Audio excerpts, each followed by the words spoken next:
উফ শিট, রাস্তার মাঝখানে গাড়িটা থেমে গেল। রাস্তার মাঝে দাঁড়িয়ে আছি, কোনো গাড়ি বা বাস পাই কিনা দেখি, তাহলে ওখানে উঠি, বাকি পথটা চলে যাব। যদি জানতাম এমন কিছু হবে তাহলে আরও একটা গাড়ি আনতে বলতাম। ও, আপনারা কিছু বুঝতে পারছেন না তো? বুঝিয়ে বলছি। আমার নাম হচ্ছে নীল আহমেদ রুদ্র, মা বাবার একমাত্র ছেলে। বাসায় আমার একটা ছোট বোন আছে। আমার বাবা এই শহরের সবথেকে প্রভাবশালীদের মধ্যে একজন। আমি একটু সিলেট আসছিলাম আমার ফুপুর বাসায়, কিন্তু যাওয়ার সময় গাড়িটা খারাপ হয়ে যায়। গাড়ি থেকে নামার সময় ফোনটাও কোথাও পড়ে যায়। তা বলতে পারি না, নিজের জামা কাপড়গুলো ময়লা হয়ে যায়। আশেপাশে একটা টেপ দেখে ওখান থেকে পরিষ্কার করে নেই। প্রায় আধা ঘন্টা হয়েছে দাঁড়িয়ে আছি, এখনও কোনো গাড়ি আসছে না। এদিকে তেমনটা গাড়ি চলে না। আরও প্রায় 1.5 ঘন্টা দাঁড়িয়ে থাকার পরে একটা বাস দেখতে পাই। তখন বাসটা থামিয়ে ওটাতে উঠে পড়ি। বাসে উঠে দেখি কোনো সিট খালি নেই। পাশে একটা মেয়ে বসে আছে, তার পাশে একটা ফাঁকা সিট আছে। আমি গিয়ে ওখানে বসে পড়ি।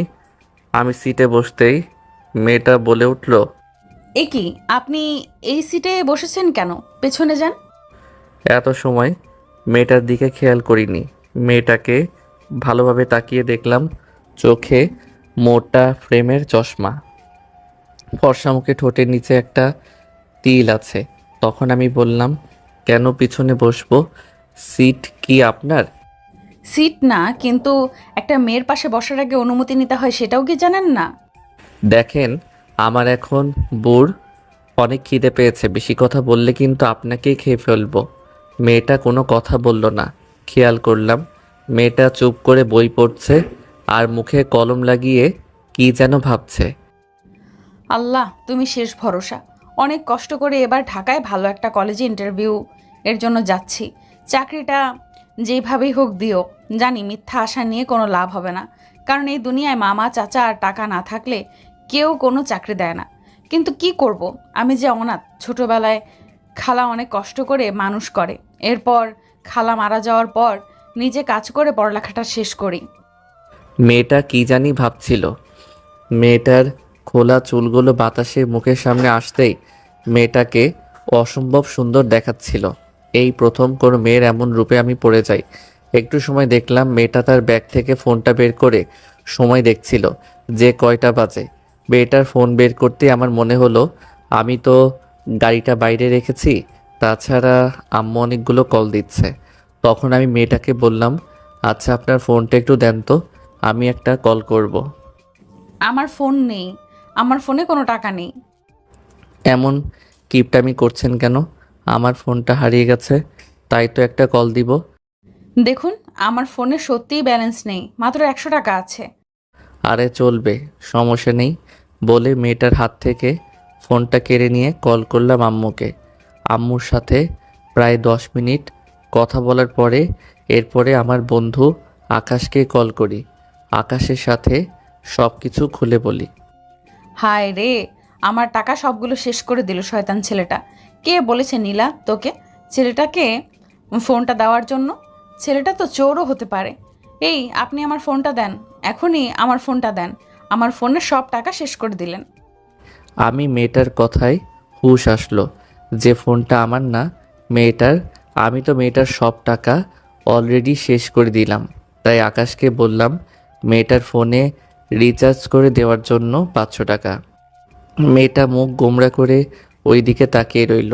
তখন আমি মেয়েটাকে বললাম, আপনার চুলগুলো কি সুন্দর, আপনার হাতের ঘড়িটাও কিন্তু আপনাকে মানিয়েছে, আপনার চশমাটাও অনেক সুন্দর। ধন্যবাদ ভাইয়া। ভাইয়া কথাটা বলা মাত্রই আমার রাগ হলো। তখন আমি মেয়েটাকে বললাম, দেখুন এত কিছু সুন্দর, এরপর আপনি এগুলো পরার পরও আপনাকে মানাচ্ছে না, কেমন জানি পেতনির মতো লাগছে। দেখলাম মেয়েটা ফুলে লাল হয়ে গেছে পেতনি কথাটা শুনে।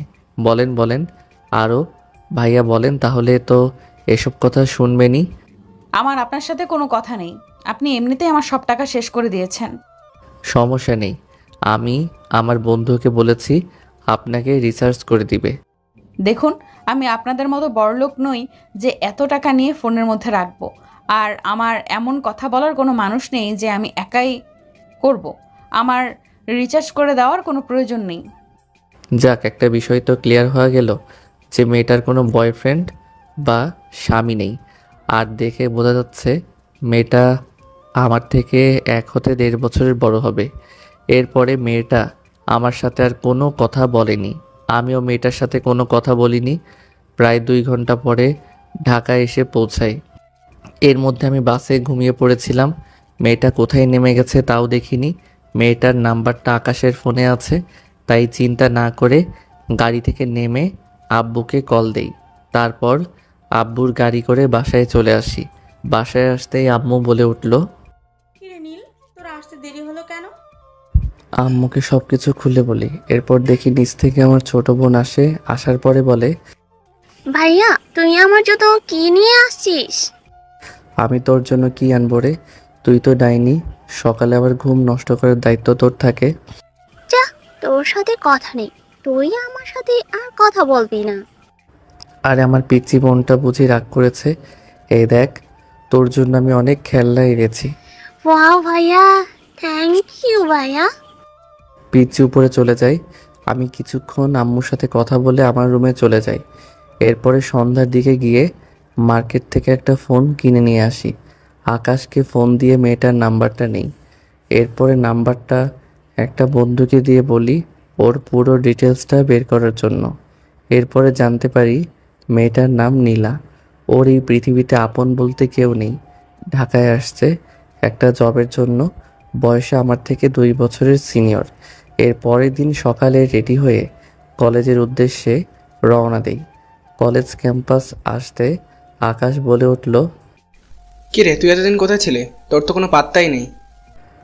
আরে ফুপুর বাসায় ছিলাম কিছুদিন। তো বল, সব ঠিক আছে তো? না রে, কিছু ঠিক নেই।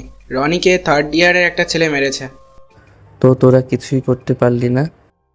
দেখ, তোর বাবার তো প্রচুর টাকা, তাই হয়তোবা তোকে প্রিন্সিপাল কিছু বলবে না, কিন্তু আমরা গরিব। আমরা যদি কিছু করি তাহলে আমাদেরকে টিসি দিয়ে কলেজ থেকে বের করে দিবে। আচ্ছা বল, এখন ওদেরকে কোথায় পাবো আমি? মামা, দেখ যা হওয়ার হয়ে গেছে। এখন আর ঝগড়া করিস না। এমনিতেই কিছুদিন আগে একটা ঝগড়া করেছিলি, তাই তোর আব্বু তোকে তোর ফুফু বাড়ি পাঠিয়েছে। দেখ, আমার মাথা কিন্তু গরম হয়ে যাচ্ছে। তুই জানিস আমার বন্ধু বান্ধবের গায়ে হাত দিলে আমি স্থির হয়ে থাকতে পারি না। এরপরে আমরা সবাই ক্যাম্পাসের বাইরে বটগাছের নিচে দাঁড়িয়ে রইলাম, হকি স্টিক হাতে নিয়ে। একটু পরে 3rd ইয়ারের ক্লাস শেষ হলো, সবাই বেরোতে লাগলো। তখন ওই ছেলেটাও বের হলো। আকাশ, তুই ওর মুখে একটা ঘুষি দে। আমার কথাটা শুনে পেছন থেকে ছেলেটা আমার দিকে তাকালো। আমাকে দেখে ছেলেটার ভয়ে দৌড়াতে লাগলো। আকাশ পিছন থেকে ওর কলার ধরে একটা ঘুষি দিল। এরপরে ছেলেটাকে সবাই মিলে পিটিয়ে হাসপাতালে পাঠিয়ে দেয়। কলেজের সবাই আমাকে দেখলে ভয় পায়, কারণ আমি কলেজের মধ্যে বেশি মারামারি করি। তাই ভয়ে কেউ আমার সামনে কথা বলতে পারে না। এরপরে কলেজ থেকে বাসায় চলে আসি। তখনও আব্বু আসেনি, তাই রুমে ফোন চালাচ্ছি। তখন আকাশ কল করে। মামা, কাম তো সারছে। আমরা যে পোলারে মারছি, ওর বাপে তো ওখানে টিচার। আচ্ছা ঠিক আছে, তুই চিন্তা করিস না, আমি আব্বুকে বলে কোনো একটা ম্যানেজ করে নিব। আচ্ছা ঠিক আছে, তুই আছিস তাই আমরা কোনো চিন্তা করছি না, নয়তো আমাদেরকে কি হবে আল্লাহ জানে। আমি বসে বসে ফোন চালাচ্ছি। তখনই দেখি আব্বু এসেছে অফিস থেকে। হ্যাঁ, কই গেলে নীলার মা? নীল এসেছে? তোমার নবাবজাদা ছেলে তো সেই কখনই এসেছে। নীল, একটু নিচে আসো, তোমার সাথে আমার কিছু কথা আছে। আমি নিচে ড্রয়িং রুমে বসলাম। বসার পরে আব্বু আমার দিকে তাকিয়ে বলতে লাগলো, বাবা, আমার বয়স হয়েছে এখন, দেখ আমার দ্বারা এগুলো সম্ভব হচ্ছে না। অফিসের দায়িত্বটা আমি আর নিতে পারছি না। আমি চাচ্ছি তুই অফিসের দায়িত্বটা নে, কিন্তু তার আগে তোর একটা বিয়ে দিয়ে দেই। আব্বুর কথা শুনে কি বলবো তা মাথায় ঢুকছে না। যাই হোক, মাথা ঠান্ডা করে ভেবেচিন্তে কথা বলতে হবে। আচ্ছা বাবা, ঠিক আছে। অবশেষে ছেলেটা মানলো বিয়ে করতে। আমি বলেছিলাম না আমার ছেলে রাজি হবে বিয়ে করতে। কিন্তু বাবা, আমার একটা শর্ত আছে। তোর আবার কি শর্ত? আচ্ছা, যাই হোক, তোর যে কোনো শর্ত আমি মানতে রাজি। তারপরও এতদিন ধরে তোকে বলছি, অবশেষে তুই রাজি হলে বিয়ের জন্য। এখন বল তোর শর্ত কি? আসলে আব্বু, আমরা একটা গ্যাঞ্জাম করেছি কলেজের মধ্যে, তাই তোমাকে প্রিন্সিপাল কাছ থেকে এইগুলোর সমাধান করে দিতে হবে। শুধু আমি না, আমার বন্ধু আকাশ ও রনি। আর দ্বিতীয় শর্ত হলো, আমি আমার পছন্দ মতো বিয়ে করব, আর আমার 6 মাসের জন্য সময় লাগবে। আমি প্রথম শর্তটা মেনে নিলাম, কিন্তু আমার পুত্রবধূকে দেখতে চাই। 6 মাস না, 3 মাসের সময় দিলাম। এর মধ্যে তোকে পছন্দ করে বিয়ে করতে হবে। যাই হোক আব্বু সব কিছু মেনে নিয়েছে, তাই উপরে চলে যাই, খাওয়া দাওয়া শেষ করে ঘুমিয়ে পড়ি সকালবেলা। নীলমিনাকে স্কুলে দিয়ে আয়। এই ভাইয়া, স্কুলে দেরি হয়ে যাচ্ছে। আমার গতকাল নতুন রাগী টিচার আসছে, খুবই ডেঞ্জারাস। দেরি হলে বকা দেয় আর জ্ঞান দেওয়া শুরু করে। উঠছি যা। ওই কবে থেকে উঠছি বলছিস? উঠবি না, পানি ঢালমু। ধুর ডাইনি, তোর জন্য শান্তি মতো ঘুমানোই যাবে না। দাঁড়া, রেডি হচ্ছি। তোর জন্য আজকেও আমার লেট। আমার ইচ্ছে করে তোর মাথা ফাড়াই। তুই ম্যাডামের সাথে কথা বলবি, উনি অনেক রাগী, আমার ভয় করে। আমার ভয় করে ম্যাডামদের সামনে কথা বলতে। চুপ, তুই কথা বলবি, ব্যবহার করলে হবে না। আচ্ছা ঠিক আছে, আমি যেহেতু ভুল করছি আমাকে নিয়ে গিয়ে মেরে দিস। চল এখন। আমি মিনাকে বাইকে করে ওর স্কুলের সামনে নামিয়ে দেই। এরপর মিনা বলে, ওই চল, টিচার এর কাছে দেরি হওয়ার কারণ বলবি। কি করার, বাধ্য হয়ে যাওয়া লাগছে। এমনিতেই টিচারদেরকে ভয় পাই। এরপর মাথা নিচু করে দাঁড়িয়ে আছি, তখন ম্যাম মিনাকে বকা দিতে লাগলো। মিনা, তুমি গতকাল দেরি করেছো। গতকাল আমার ফার্স্ট ক্লাস ছিল, তাই কিছু বলিনি। তাই বলে যে প্রতিদিন দেরি করবে তা কিভাবে?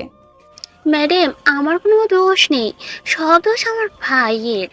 ও ঘুম থেকে দেরিতে উঠে আর বকা শুনতে হয় আমায়। আপনি কেমন ভাই, এমন কেয়ারলেস কেন? আমি ম্যাডামের দিকে তাকাতেই অবাক হলাম, কারণ ও আর কেউ না, নীলা, যার সাথে আমার প্রথম বাসে দেখা হয়েছিল, আমার ক্রাশ। আপনি, সেই জন্যই তো আপনার বোন এরকম অবস্থা। যার ভাই এমন বখাটে, তার বোনকে কিভাবে ঠিক সময় আনবে? দেখুন, আপনি কিন্তু অপমান করছেন। এই ছেলে, তুমি কিসে পড়ো? মানে কি বলছি শুনো নাই? ইয়ারি। সেকেন্ড ইয়ারে হয়েছে বুঝা। তুমি আমার 2 বছরের ছোট। তো কি হয়েছে? আপনার বোনকে সময় মতো নিয়ে আসবেন, কথাটা যেন মনে থাকে। আর আমাকে ম্যাম ডাকবেন, কারণ কিছুদিন পর আপনার কলেজে টিচার হব আমি।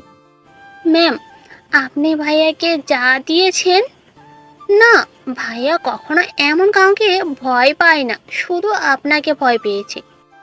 এমন ছেলেদের ঠিক করার টেকনিক আমার জানা আছে। এখন পড়তে বসো। শালার মেয়েটাকে দেখলে কেন জানি না আমার বুকের ভিতরে শব্দ করে।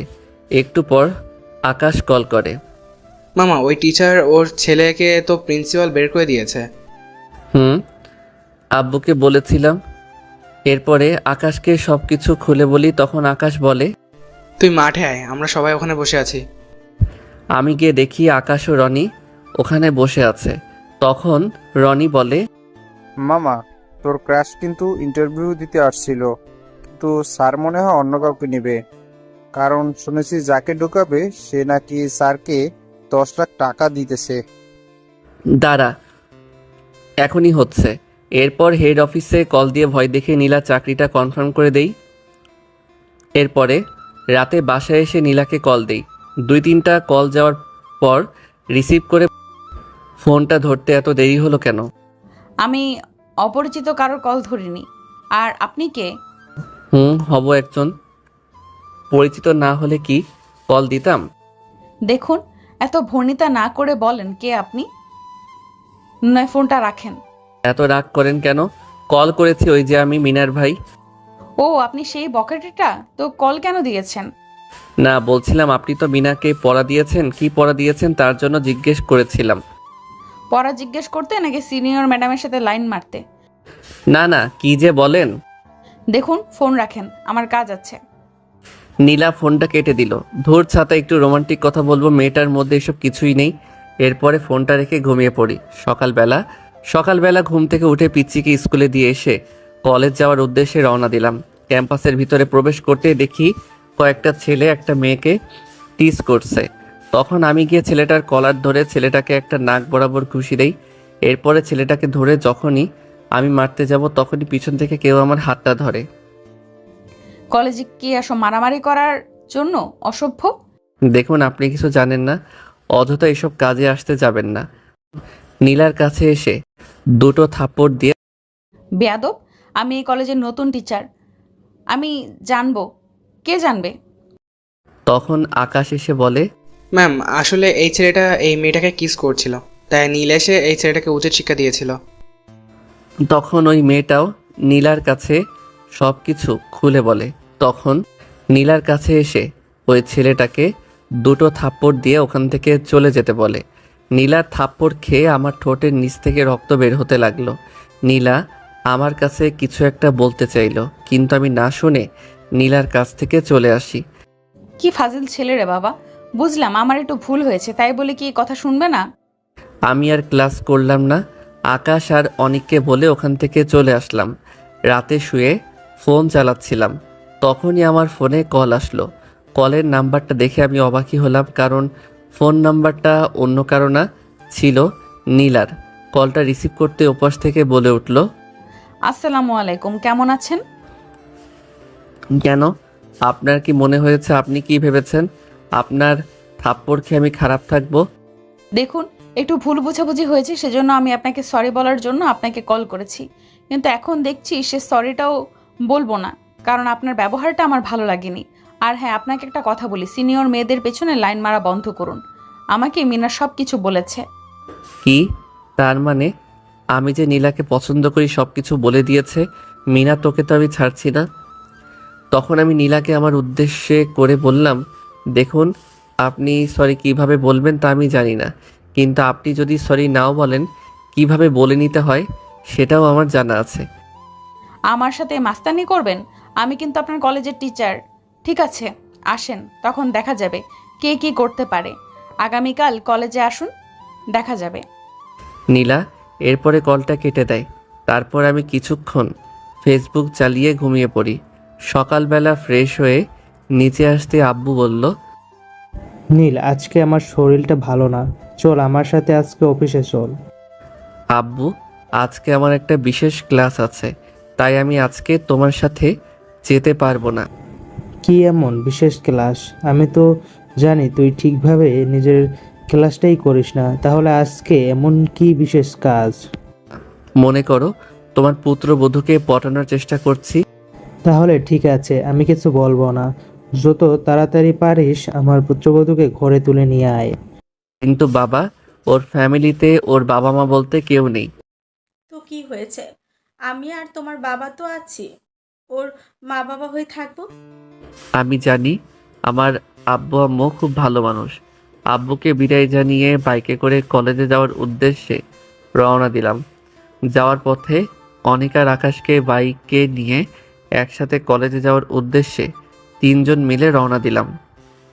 তখন রাস্তার মাঝখানে একটা মেয়েকে দেখে আকাশ বলল, মামা, এই মেয়েটাকে আমার খুব পছন্দ হয়েছে, আমি ওকে ভালোবাসি, কিন্তু ভয় কখনো বলতে পারিনি আমার ভালোবাসার কথা। আমি বাইক থামিয়ে পাশের দোকান থেকে একটা গোলাপ ফুল নিয়ে আকাশকে বললাম, যা এখনই মেয়েটাকে গিয়ে প্রপোজ কর। মামা, আমার খুব ভয় করছে, যদি মেয়েটা আমার গালে দুইটা উত্তম মাধ্যম বসিয়ে দেয় তখন কি করব? আমি বললাম, দেখ, আমি যেভাবে বলছি ঠিক সেভাবে প্রপোজ কর, দেখবি মেয়েটা রাজি হতে বাধ্য হবে। এরপরে আকাশকে প্রপোজ করার ব্যাপারটা সুন্দর করে বুঝিয়ে দিলাম। এরপরে আকাশ মেয়েটার কাছে গিয়ে হাঁটু গেড়ে বলতে লাগলো, স্বপ্ন দিয়ে আঁকি আমি সুখের সীমানা, হৃদয় দিয়ে খুঁজি মনের ঠিকানা, ছায়ার মতো থাকবো আমি তোমার পাশে, যদি একটু ঠাঁই দাও তোমার হৃদয়ের মাঝারে। ভালোবাসি প্রিয়, বড্ড ভালোবাসি তোমায়। এরপর খেয়াল করলাম মেয়েটা আকাশকে জড়িয়ে ধরে। তারপর আকাশের সাথে অনেক সময় ধরে কথা বলে দুজন। আর আমি আর অনিক তো শালার বডিগার্ডের মতো দাঁড়িয়ে আছি। তুই এটা কোন কাম করলি? এখন তো বরবাদ শালা। মেয়ে মানুষ পেয়ে ভুলে গেছিস? আরে ও আমাকে মেয়েটার কথা অনেক আগে বলেছে, কিন্তু আমি সিরিয়াসলি নেই নাই। কিন্তু ও পরে বলেছে সত্যি ওই মেয়েটাকে পছন্দ করে, তাই দুজনকে এক করে দিলাম।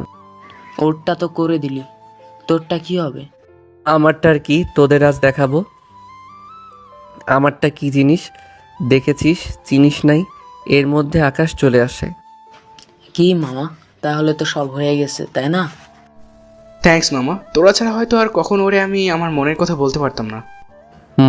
ঠিক আছে, পরে পিরিত করিস, এখন ক্লাসে চল। মামা কাহিনী কি, আজ এত তাড়াতাড়ি ক্লাসে যাবি? আরে তোদের ভাবির ক্লাস একটু পর। কিছু সময় পর কলেজে আসি, এসে দেখি নীলা ক্লাস নিচ্ছে। আমি ভিতরে প্রবেশ করতেই নীলা বলল, কয়টা বাজে? এখন কি ক্লাসের সময়? না মানে না মানে কি? বের হও ক্লাস থেকে। দেখেন আজকে তো দেরি হয়েছে, আর আমরা সব সময় এমন সময় আসি। আমার ক্লাসে দেরি পছন্দ না, তাই তোমরা বাইরে গিয়ে দাঁড়াও। জানি রাতের কথার প্রতিশোধ নিচ্ছে, তাই কিছু বললাম না। আকাশ অনেক সহকারে ক্লাস থেকে চলে আসি। তখন আকাশ বলে, ভাই রে ভাই, মায়াটা কি ডেঞ্জারাস, ওর চোখের দেখলেই আমার ভয় লাগে। তুই জানিস কেউ? মনে হয় যেভাবে বলছিস তুই ম্যামের বয়ফ্রেন্ড। হ্যাঁ, ক্লাসে ওই রাগী মেয়েটাই হচ্ছে নীলা। কি ভাই, আমি তোর সাথে নাই, কখন যে কি করে তা বলা যায় না। হুম ভাই, বেঁচে গেছে। এমন রাগী একটা মেয়েকে তোর পছন্দ করতে হলো। মানলাম মেয়েটা সিনিয়র। প্রেমে পড়ে গেছি, কি করব বল। প্রথম দেখায় যে এমন করে নিব বুঝতে পারিনি। আমি আকাশ ও অনিককে বিদায় জানিয়ে আব্বুর অফিসে যাই। অফিসে গিয়ে ম্যানেজার থেকে চেক বই নিয়ে 20,000 টাকা লিখে আব্বুর কাছে যাই। আব্বু সাইন করো। কি জন্য টাকা? গত সপ্তাহে তো 50,000 নিলি। এর জন্য তো আমি কার্ডটা সাথে করে নিয়ে আসি। তোর বিশ্বাস নেই? আব্বু টাকাটা লাগবে। তোর তো কোনো প্রয়োজনে টাকা নিস না, শুধু আজে বাজে জিনিস নিয়ে নষ্ট করিস। না আব্বু, টাকাটা লাগবো আমার, প্লিজ দাও না। আচ্ছা আচ্ছা ঠিক আছে, দিচ্ছি। আমার কাছে ক্যাশ আছে, নিয়ে যা। আব্বু টাকা দিল। অফিস থেকে চলে যাই একটা শপিং মলে। নীলার জন্য একটা সুন্দর দেখে ড্রেস পছন্দ করি। এরপরে ড্রেসটা নিয়ে বাসায় চলে আসি। আজকে একটু সকাল সকাল ঘুম থেকে উঠে গেছি। ঘড়িটা হাত দিয়ে দেখি পুরাই মাথা নষ্ট, কারণ আমি আজকে সব দিনের চেয়ে আগে উঠে গেছি। কারণটা কি বুঝতে পারলাম না। ভাবলাম সকালে ঘুম থেকে উঠে গেছি যেহেতু, তাহলে গোসলটা করে নেই। এটা ভেবে ওয়াশরুমে চলে যাই। ওয়াশরুম থেকে বের হয়ে টাওয়েল জড়ানো অবস্থায় লুঙ্গি ড্যান্স করছি আর হানি সিংয়ের গান গাইতেছি। তখনই কেউ একজন আমার রুমের দরজা খুলে আমার রুমে এসেই চিৎকার দেয়। আ আমি নীলাকে আচমকা দেখে বলে উঠি, তো তুমি এখানে কেন? না সরি, মানে আপনি এখানে কেন? চোখ বন্ধ করে ওপাশ হয়ে বললাম, সরি, আমি জানতাম না তোমার রুম। মিনা আমাকে এই রুমটা দেখিয়ে দিয়েছে ওয়াশরুম বলে। চোখ দুটো বন্ধ অবস্থায় নিচে চলে আসি। খেয়াল করলাম মিনা হাসছে। ভাইটা যেমন ফাজিল, বোনটাও একই রকম। এরপর মিনার কাছে এসে ওকে কান ধরে দাঁড় করিয়ে রাখি। আল্লাহ গো, বিয়ের আগে বুঝি ইজ্জতের ফালুদা হয়ে গেল আমার। তখন খেয়াল করলাম আম্মু আব্বু রুমে প্রবেশ করে। কিরে, আমার গরুর মতো চিৎকার করছিলি কেন? আগে বলো ওই মেয়েটা এখানে কেন? এটা আবার স্বপ্ন না তো? কি বলে ফেললাম। কেন তুই জানিস না? মানে জানি না, মানে মেয়ে মানে। ব্যাপার কি, রাতে কি স্বপ্ন দেখলি নাকি? যে একবার বলিস কে মেয়েটা, আবার বলিস মেয়েটা কি আসছে, বুঝিয়ে বলতো বাপ। ও, আমি বুঝতে পেরেছি। মিনার ইংলিশ টিচারের কথা বলছিস? ওকে, আমি বলছি মিনাকে পড়ানোর জন্য। মানে নীলা আমার ছোট বোনকে পড়াতে এসেছে, আর মিনা দুষ্টুমি করে আমার রুমে নীলাকে পাঠিয়েছে। এটা স্বপ্ন না, সত্যি। আম্মু আব্বু চলে যায় নিচে। তখন আম্মু নিচে এসে নীলাকে দেখে বলে, আবার মনে কিছু করো না ওর চিৎকার শুনে। না আন্টি, আর নীল তো যে কলেজে পড়ে আমিও ওই কলেজেরই টিচার। ওহ, তাহলে তো ভালোই। যদি আমার ছেলেটাকে একটু মানুষ করতে পারো মা। আমি খেয়াল করলাম নীলা আর মা কথা বলছে। আমি রেডি হয়ে নিচে আসলাম। তখন আম্মু বলল, নীল, মেয়েটাকে বাসা পর্যন্ত পৌঁছে দিয়ে আয়। আম্মুর কথা শুনে মনের মধ্যে লাড্ডু ফুটতে লাগলো। তখন নীলা বলে উঠল, না আন্টি, লাগবে না, আমি একা যেতে পারবো। না, তুমি যেখানেই থাকো ওই জায়গাটাই তেমন ভালো না, আর আমি তোমার ক্ষতি চাই না। আমি তোমার মায়ের মতো। ওনার মুখে মা কথাটা শুনে কেন জানি না চোখ দুটো ভিজে আসতে লাগলো। কি ব্যাপার, তুমি কান্না করছো কেন? কই না তো। একদম মিথ্যা বলবা না। তোমার চোখে পানি দেখেছি, তোমাকে বলতেই হবে। না, আসলে আপনার মুখে মা শব্দটা শুনে তাই আমার মায়ের কথা মনে পড়লো, কারণ অনেক ছোটবেলায় আমি আমার মাকে হারিয়েছি, তাই। বোকা মেয়ে, এখানে কান্না করার কি আছে? তুমি এখন থেকে আমাকে আম্মু বলে রাখবে, ঠিক আছে? আমি তো এসব দেখে আবুলের মতো দাঁড়িয়ে আছি। তখন আম্মু বলল, নীলাকে ঠিকভাবে বাসায় পৌঁছে দিয়ে আয়। আম্মুর কথায় মাথা নাড়ালাম। নীলাকে ওর বাসায় দিয়ে আসতে লাগলাম। নীলা আজকে একটা নীল রঙের ড্রেস পরেছে। ওকে দেখতে কি অপরূপ সুন্দর দেখাচ্ছে বলে বোঝানো যাবে না। আমি নীলার পিছনে পিছনে হাঁটছি আর নীলার সামনে। তখন নীলাকে বললাম, ম্যাম, আমি আপনাকে কিছু একটা দিতে চাই। কি? তখন গতকাল শপিং থেকে কিনা শাড়িটা নীলার হাতে দিই। এখানে কি? আপনার জন্য। নীলা শাড়িটা খুলে দেখে। তখন নীলা খেয়াল করে শাড়িটার মধ্যে লেখা আছে আই লাভ ইউ।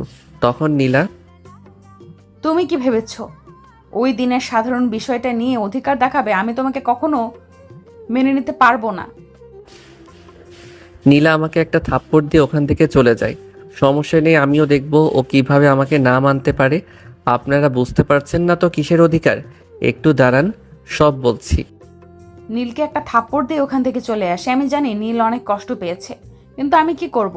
আমিও যে তোমায় ভালোবাসি, কিন্তু আমাকে তোমার বাবা মাও এই সমাজ মেনে নেবে না।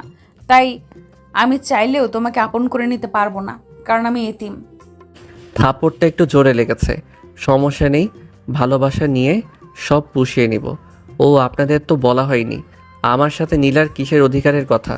মনে আছে যখন বাসে প্রথম নীলার সাথে দেখা হয়েছিল?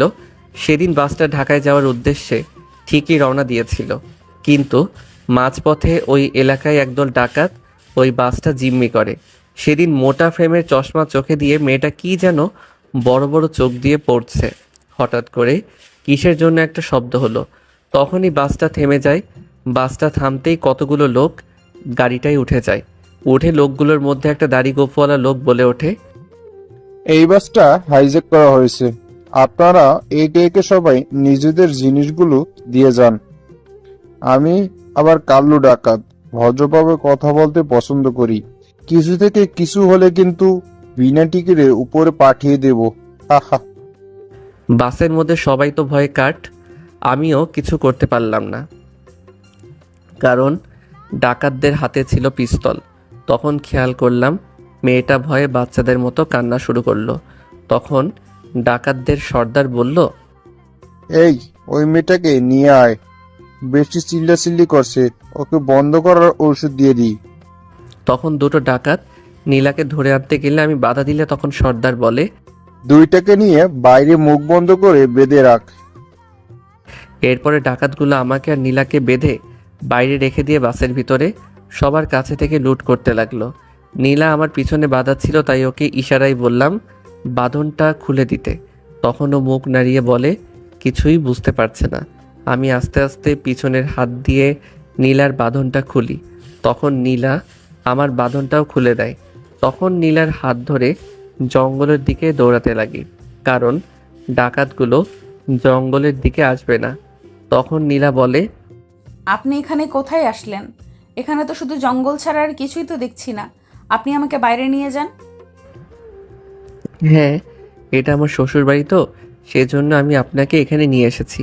আর আমি জানি এখান থেকে কিভাবে বের হতে হয়। জানেন তো? কেন নিয়ে আসলেন? ও আমার ভুল হয়েছে, আপনাকে ওইখানে ওই ডাকাতের মাঝে রেখে দেওয়ার প্রয়োজন ছিল। যখন ওই ডাকাতগুলো আপনাকে গুলি করে মেরে ফেলতো তখন ভালো হতো।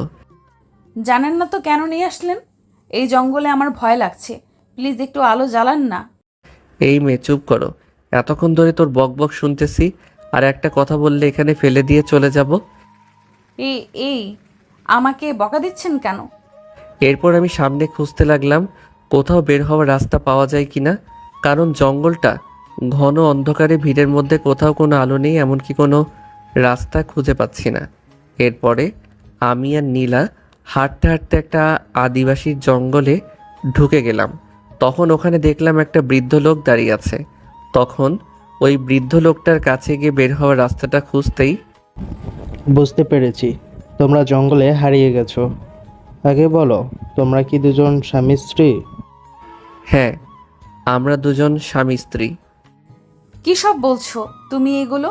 ওনা মিথ্যা কথা বলছে। আমরা দুজন বাসে একসাথে আসছিলাম, কিন্তু মাঝপথে ডাকাত আমাদের বাস হাইজ্যাক করে। তাহলে তোমরা দুজন স্বামী স্ত্রী না? তখন লোকটা এই কথাটা শুনে আরও কিছু লোককে ডেকে আনে। তখন ওই লোকগুলো এসে আমাকে আর নীলাকে একসাথে বেঁধে ফেলে। তখন ওই বৃদ্ধ লোকটি বলতে শুরু করে, আজকে অমাবস্যা রাত, এই রাতে কোনো ছেলে মেয়ে একসাথে থাকতে পারে না, কিন্তু তোমরা স্বামী স্ত্রী না, তাই তোমাদের এই জায়গায় বিয়ে দেওয়া হবে। এই, তোরা ওদের উপর নজর রাখ। বলেন, আরও সত্যি বলেন। এখন তো খুশি হয়েছেন। আমি মিথ্যা কথা বলতে পারি না। এখন সত্যি কথা বলে তো উদ্ধার করছেন। ওই এলাকার কিছু আদিবাসী মেয়ে এসে নীলাকে সাথে করে নিয়ে যায়, আর কিছু ছেলে এসে আমাকে ওদের সাথে করে নিয়ে যায়। আমাকে ও নীলাকে একটা রুমে আটকে দিয়ে ওরা কি জানি করতে থাকে। এরপরে ওদের নিয়ম অনুযায়ী আমার আর নীলার বিয়ে দেয়। তখন নীলাকে আর আমাকে একটা রুমের ভিতরে দিয়ে বাহিরে দিয়ে দরজা লাগিয়ে দেয়। আমি কখনো ভাবিনি আমার সাথে এমন কিছু হয়ে যাবে, আমার এমনভাবে বিয়ে হবে। নীলাকে হয়তো প্রথম দেখায় আমার ভালো লাগে, কিন্তু আমি কল্পনাও করতে পারিনি যে আমার সাথে ওর এইভাবে বিয়েটা হবে। যেহেতু বিয়েটা হয়ে গেছে, সে এখন আমার স্ত্রী। এই দিনটার জন্য আমি অনেক অপেক্ষা করেছিলাম, কিন্তু কে জানতো এইভাবে আসবে। সেই দিনটা বাসরাত নিয়ে কতই না স্বপ্ন ছিল আমার। আজকে সব স্বপ্ন শেষ হয়ে গেল। তখন আমি নীলার সামনে আসতেই নীলা বলে উঠল, দেখুন, আপনি আমার কাছে আসবেন না। আর এখানে যা কিছু হয়েছে এটা একটা অ্যাক্সিডেন্ট ছাড়ার কিছু না। দেখুন, আপনার কাছে এটা সামান্য অ্যাক্সিডেন্ট, কিন্তু সত্যি যে আপনার সাথে আমার বিয়ে হয়েছে এবং আপনি আমার স্ত্রী। দেখুন, আপনি আমার কাছে স্বামীর অধিকার নিয়ে আসবেন না। এটা শুধু একটা অ্যাক্সিডেন্ট ছাড়ার কিছু না। আমি আর কিছু বললাম না। রাতে মেঝেতে শুয়ে পড়লাম। সকালে ওই বৃদ্ধ লোকটি, তোমাদের দুজনকে কিন্তু একসাথে খুব সুন্দর দেখায়। আমি আশাবাদ করি তোমরা দুজন সবসময় সুখে থেকো। এরপর বৃদ্ধ লোকটা শহরের রাস্তা দেখিয়ে দেয়। তখন আমি আর নীলা ওখান থেকে চলে আসি। আপনারা তো পরের কাহিনী জানিনি কি হয়েছে, কিন্তু নীলা আমাকে ওই ঘটনার জন্য কিছুতেই মানতে রাজি নেই।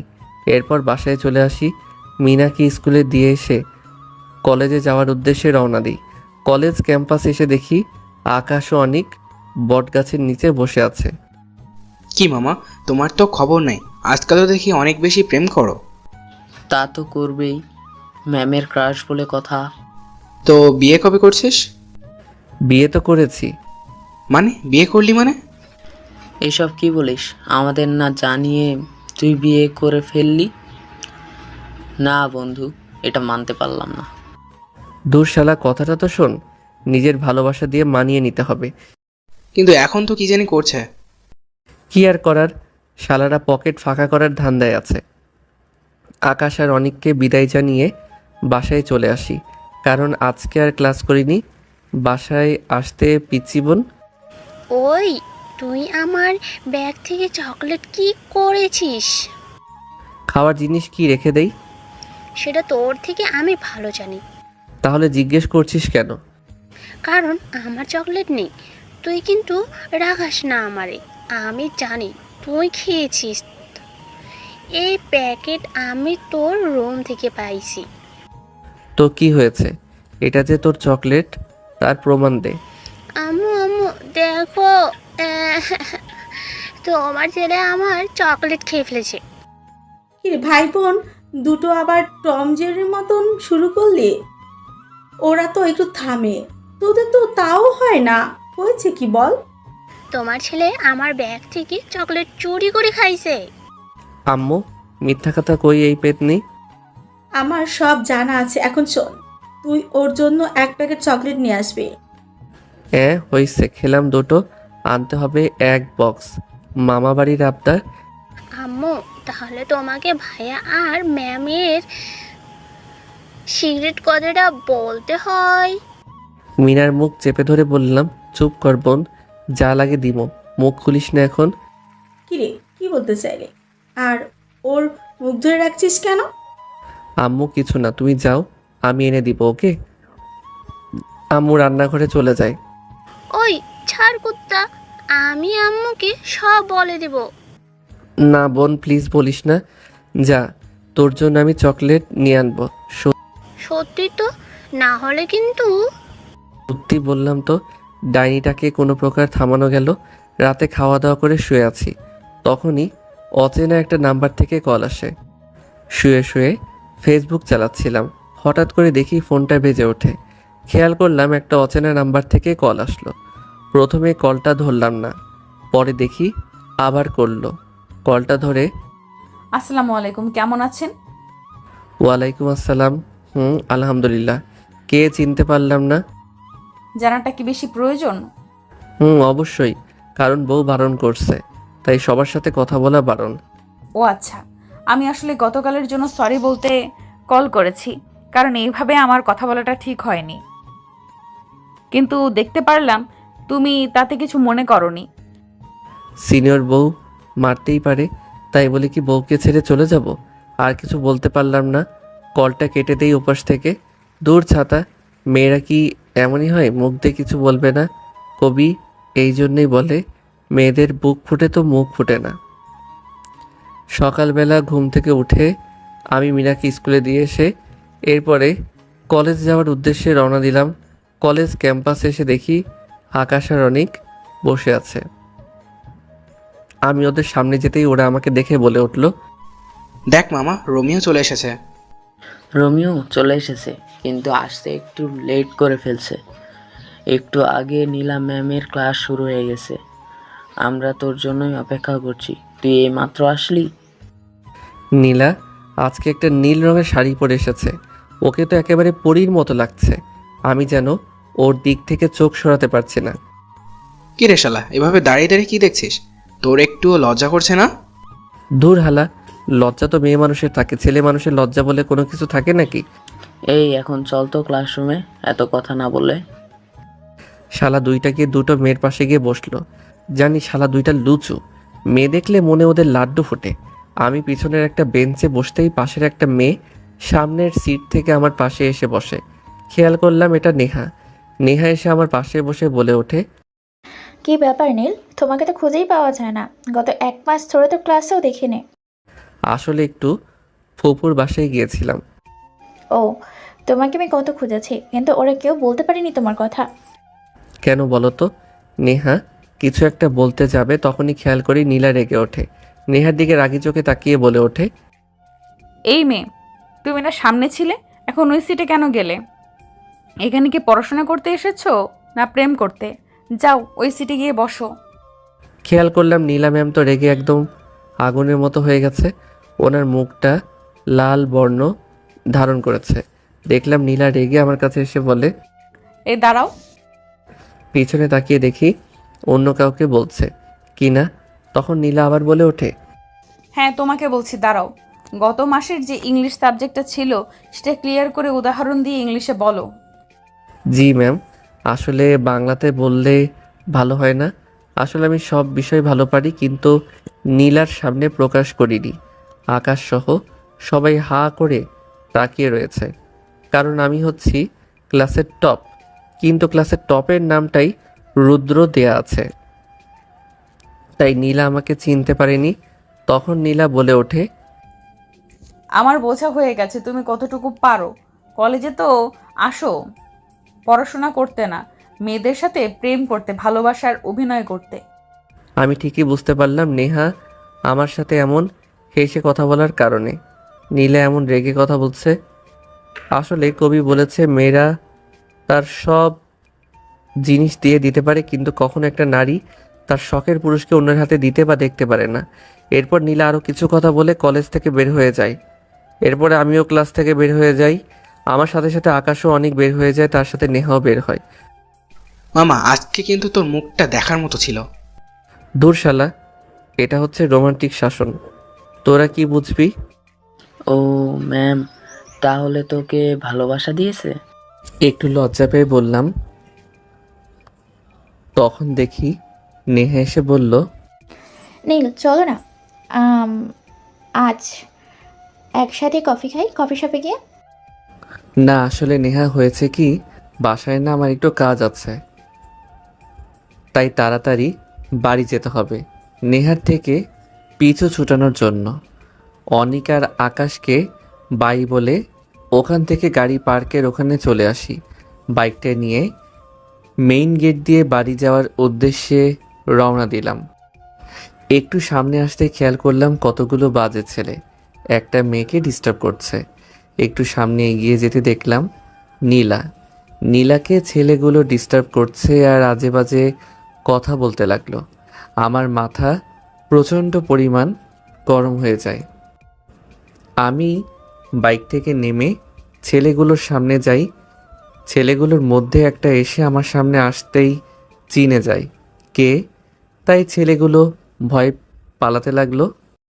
ওদের মধ্যে একটা ছেলেকে ধরে ফেলি। যখনই একটা ঘুষি দিতে যাব তখনই, কি করছেন আপনি? আপনি ওদেরকে মারবেন না প্লিজ, আমি মারামারি পছন্দ করি না। মারবো না কেন? ওদের সাহস কত বড় তোমাকে দেখে টিচ করে, তোদেরকে বলছি। আর কখনো যদি ওর দিকে এভাবে তাকাস তাহলে তোদের চোখ আমি উপরে তুলে নেব। আমি ছেলেটার গলা টিপে ধরে কথাগুলো বলতে লাগলাম। ছেলেটার শ্বাস বন্ধ হয়ে যাচ্ছিল। তখন নীলা, প্লিজ ছাড়ুন, না হলে ও তো মারা যাবে এইভাবে গলা টিপে ধরলে। এরপরে ছেলেটাকে ছেড়ে দেই। বাইকে উঠে নীলাকে বলতে লাগি, বাইকে ওঠো, আমি তোমাকে বাসায় নামিয়ে দিচ্ছি। না লাগবে না, আমি একাই যেতে পারবো। তোমাকে আমি বাইকে উঠতে বলেছি। একটু রেগে কথাটা বললাম। আমার রাগ দেখে নীলা ভয়ে বাইকের দিকে আসতে লাগলো আর বিড়বিড় করে বলতে লাগলো, কি ফাজিল পোলারে, কত জোরে ধমক দেই, আমার ভয় করে না বুঝি। যাই হোক, আর যদিও না থাকতো কি যে হতো। আমি সবসময় আল্লাহর কাছে চেয়েছি আমার জীবনসঙ্গী যেন সবসময় আমার পাশে থাকে। মনে মনে কথাগুলো বলছি। এরপর নীলের বাইকে উঠে বসি। নীলা যেই বাসায় ভাড়া থাকে ওই বাসায় নিয়ে আসি। তখন বাড়িওয়ালা চাচা সামনে দাঁড়িয়েছিল। তখন বাড়িওয়ালা চাচা আমাকে আর নীলাকে দেখে বলে ওঠে, বাহ বাবা, ঠিক তো রং তামাশা করছো, কিন্তু আমার ভাড়ার কি হয়েছে? আজ কয় তারিখ? কবে দিবে ভাড়া? আসলে চাচা, আসল নকল আমাকে বোঝাতে এসো না, আমার টাকা লাগবে। নীলার সাথে লোকটা এমন খারাপভাবে কথা বলা দেখে আমার মাথা গরম হয়ে যায়, কিন্তু নীলার সামনে কিছু বলা যাবে না। তখন বাড়িওয়ালা আবার বলে, আমার মাসের শেষ তারিখে ভাড়া দেওয়ার কথা ছিল। আসলে চাচা, আমার বেতনটা পেলে আপনাকে দিয়ে দিব। কবে পাবে টাকা?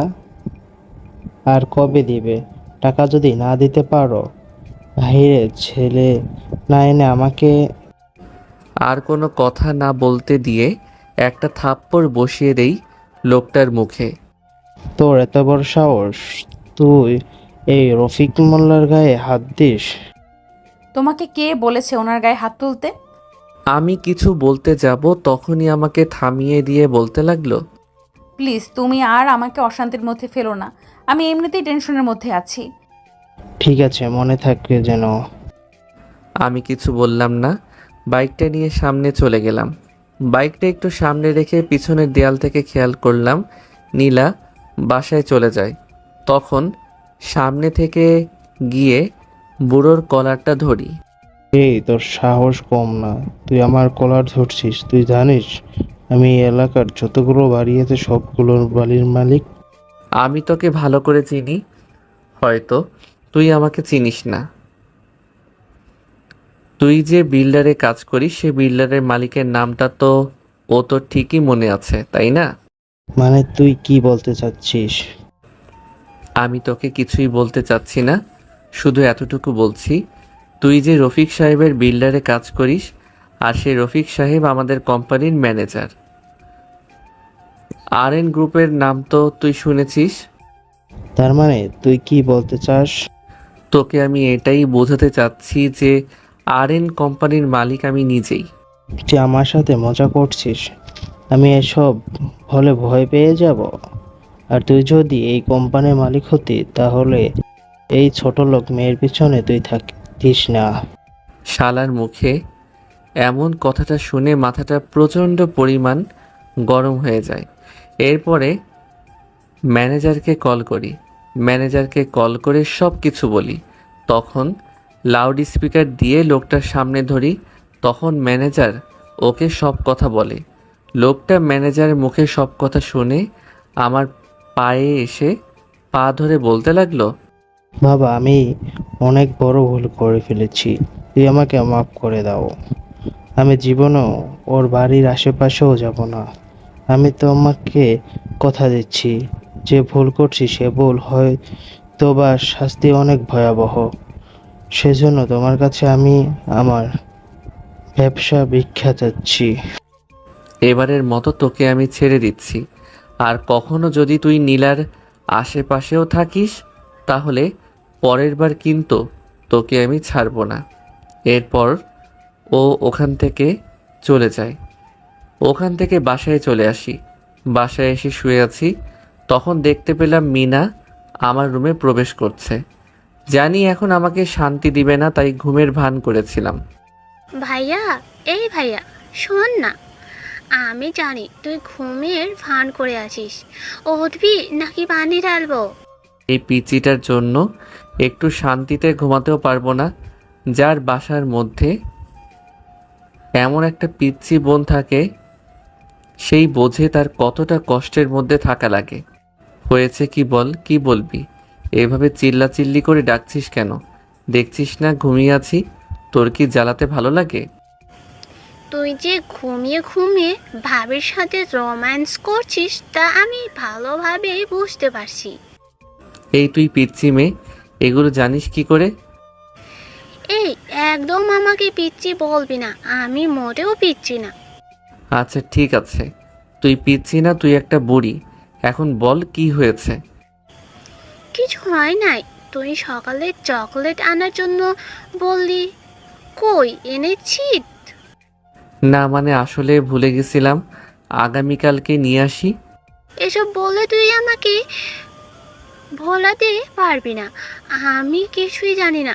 তুই এখন এই মুহূর্তে গিয়ে আমার জন্য চকলেট আনবি, যদি না আনিস তাহলে কিন্তু আমি আম্মু। মিনার মুখ চেপে ধরে বললাম, এই চুপ কর এবার। তুই কি এখানে বসে কান্নাকাটি শুরু করবি? আচ্ছা চুপ করলাম, তাহলে তুই গিয়ে এখন আমার জন্য চকলেট নিয়ে আয়। আচ্ছা ঠিক আছে, যাচ্ছি। কি আর করার, চকলেট আনতেই হবে, না হলে কি করে ফেলে আল্লাহ জানে। আকাশ আর অনিককে কল করে বাসা থেকে মোড়ে আসতে বলি। বাসা থেকে বের হই দোকানে যাওয়ার উদ্দেশ্যে। বাসা থেকে দোকান বেশি দূর না, কিন্তু মিনা যে চকলেটগুলো খায় সেগুলো অন্য জায়গা থেকে নিয়ে আসতে হয়, তাই আকাশ আর অনিককে আসতে বলি। রাতে কোনো রিক্সা নেই, তাই ভাবলাম গলি দিয়ে গেলে হয়তো একটু সময় কম লাগবে। এটা ভেবে গলির পথ ধরে হাঁটতে লাগলাম। একটু সামনে আসাতেই খেয়াল করলাম কয়টা ছেলে সামনে দাঁড়িয়ে আছে, হাতে তাদের হকি স্টিক। আমি পাশ কাটিয়ে যেতে গেলে, ওই দিন তো ভার্সিটিতে আমাকে একা পেয়ে খুব মেরেছিস, আজকে তোকে আমি একা পেয়েছি, সেই দিনের প্রতিশোধটা আমি আজ হাড়ে হাড়ে তুলে নেব। বোকা আসলে তুই। একটা বোকা সিংহ সবসময় একাই বের হয়, কারণ সে বনের রাজা। আর তুই কুত্তা, কারণ কুকুর সবসময় দল বেঁধে আসে আর ঘেউ ঘেউ করে। কি, তোর এত বড় সাহস? তুই আমাকে কুত্তা বলিস? এই শালাকে ধর। সামনে থেকে একটা ছেলে আমাকে মারতে আসলে ওকে একটা লাথি দিয়ে মাটিতে শুইয়ে দিই। ও আর উঠতে পারে না। তখন পিছন থেকে একজন এসে আমার মাথায় হকি স্টিক দিয়ে বাড়িতে দিতে যাবে, তখনই আকাশ এসে ধরে ফেলে। এরপর আকাশ আর অনিক সহ ওদেরকে আচ্ছা মতো পিটাতে থাকি। তখন ডেভিল আকাশকে একটা ধাক্কা দিয়ে ওখান থেকে পালিয়ে যায়। নীল, আমি তোকে ছাড়বো না।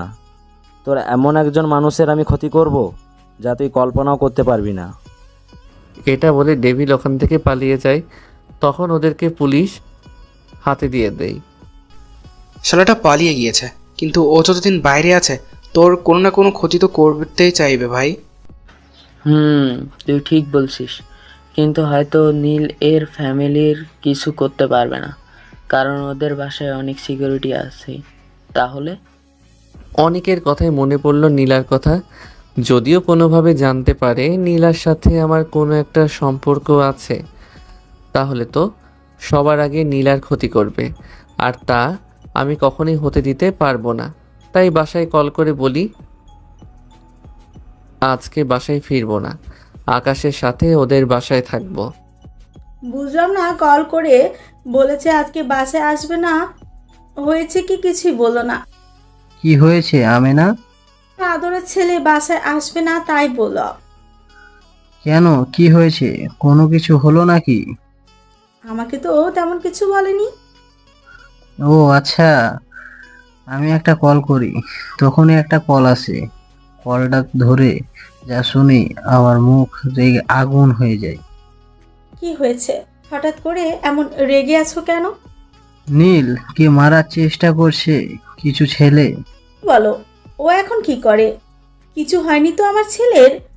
ও তো মাত্র ফোন করেছে।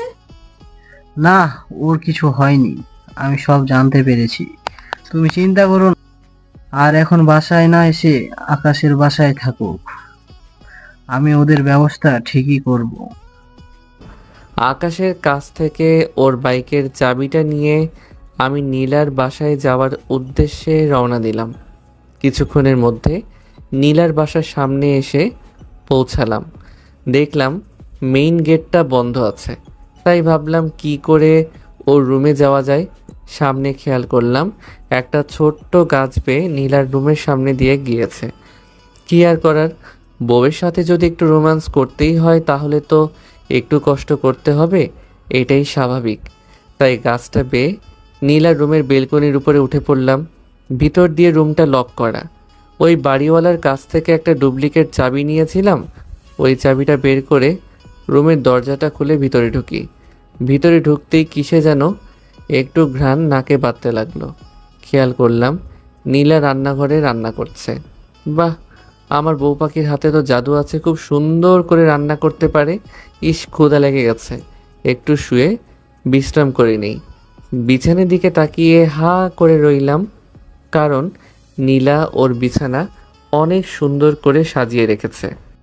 আসলে ওর সাথে আমার এমন ব্যবহার করাটা উচিত হয়নি। ও তো আমার স্বামী হয়, সেজন্য হয়তো ওই কথাগুলো ও মানতে পারেনি। তাই তো এইসব ভাবছি আমি রুমে এসে অবাক হয়ে তাকিয়ে আছি, কারণ আমার সামনে নীল শুয়ে আছে। দূর, সবসময় এমন স্বপ্ন দেখি। আচ্ছা, তুমি কি সত্যি এখানে আছো নাকি আবারও স্বপ্ন দেখছি? কেন, রোজ রাতে কি তুমি আমাকে স্বপ্নে দেখো নাকি? মানে তুমি এখানে কি করে? আমি এখানে কেন আর কি জন্য এত কিছু বলতে পারবো না। খুব ক্ষুধা লেগেছে, কি রান্না করেছো খেতে দাও। এই, আপনি এখান থেকে যান। আর কিভাবে আসলেন? ভালোবাসার মানুষটাকে দেখার জন্য এসেছি। এখানে যত ঝড় তুফানি আসুক না কেন, তাতে আমার কোনো কিচ্ছু যায় আসে না। আপনি যান বলছি এখান থেকে। কেন, না গেলে কি করবে? এটা বলে নীলার সামনে আসতে লাগলাম। তখন নীলা পিছাতে লাগলো। একসময় দেয়ালের সাথে ওর পিঠ ঠেকে যায়। তখন ও বলতে লাগলো, আপনি আমার সামনে আসছেন কেন এভাবে? কেন, আমি আমার বউয়ের কাছে আসছি। দেখুন, আমার খুব ভয় করছে। আমি নীলার কোমরটা হাত দিয়ে ধরে হ্যাঁচকে একটা টান দেই। নীলা আমার সামনে চলে আসে। ওর মায়াবী চোখ দুটো যেন আমাকে কিছু বলতে চাই। খেয়াল করলাম নীলার পেটের নাভিতে সুন্দর একটা তিল আছে। ফর্সা গায়ে তিলটা বেশ মানিয়েছে। লক্ষ্য করলাম নীলার ঠোঁট জোড়া কাঁপছে। নীলার 2 হাত শক্ত করে দেয়ালের সাথে জড়িয়ে ধরেছি, তার জন্য ও নড়তেও পারছে না। এই, আপনি আমার মুখের সামনে আসবেন না। আমার কেমন কেমন লাগছে। কেমন লাগছে বলো? প্লিজ ছাড়ুন বলছি, আমার হাত ব্যথা করছে। খেয়াল করলাম আমার হাতের চাপে ওর ফর্সা হাতটা রক্তের মতো লাল হয়ে গেছে। ইচ্ছে করছিল ওর ঠোঁট জোড়া নিজের দখলে করে নেই, কিন্তু ও যতদিন না নিজ ইচ্ছে ভাবে আমাকে ওর স্বামী হিসেবে মেনে নেয়, ততদিন আমি ওর প্রতি স্বামীর অধিকার দেখাবো না। তাই নীলাকে ছেড়ে দিয়ে বললাম, ঠিক আছে যাও, আমার ক্ষুধা লেগেছে, আমার জন্য খাবার আনো। ফাজিলটা এমন রোম্যান্টিকভাবে ধরেছে যে আমি ওর প্রতি দুর্বল হতে লাগলাম। ওর জন্য খাবার নিয়ে আসি। তখন ও বলল, খাবার খাইয়ে দাও। না, আমি পারবো না। খাবারটা খাইয়ে দিতে বললাম।